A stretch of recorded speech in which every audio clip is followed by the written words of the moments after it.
Recorded Books presents an unabridged recording of The Secret History of MI6 by Keith Jeffery, narrated by John Curless and directed by Chris Thies. We open this book with a brief foreword by John Sowers, Chief of the British Secret Intelligence Service. Keith Jeffery's History of the Secret Intelligence Service, 1909 to 1949, is a landmark in the history of the service. At the initiative of my predecessor, John Scarlett, SIS decided in the run-up to our centenary to commission an independent and authoritative volume on the history of the service's first 40 years.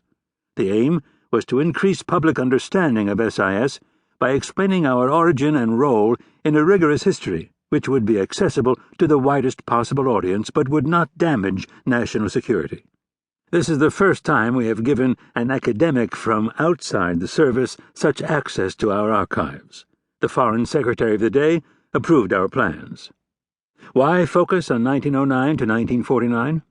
Firstly, SIS's first 40 years cover a period of vital concern for the United Kingdom. Secondly, 1949 represents a watershed in our professional work with the move to Cold War targets and techniques.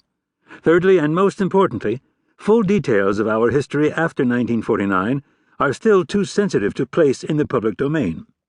Up to 1949, Professor Jeffery has been free to tell a complete story and to put on the public record a well-informed picture of the intelligence contribution to a key period of 20th century history. During this time, SIS developed from a small, Europe-focused organization into a worldwide professional service ready to take an important role in the Cold War. Throughout, we have been at pains to provide the necessary openness to enable the author to tell our history definitively.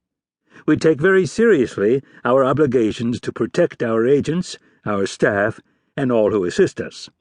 Our policy on the non-release of records themselves, as opposed to information drawn from the archive, remains unchanged. A statement on this policy is outlined below. Professor Jeffery has had unrestricted access to the service archive covering the period of this work. He has made his own independent judgments as an experienced academic and scholar.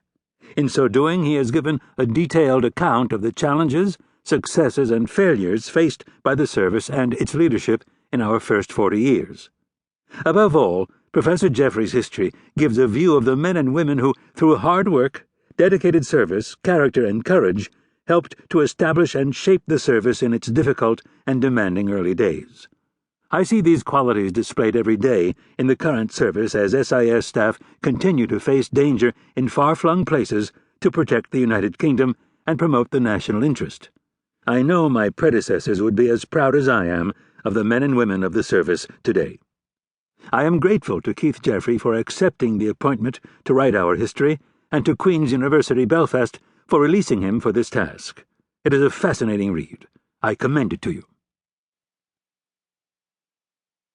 And now, The Secret History of MI6.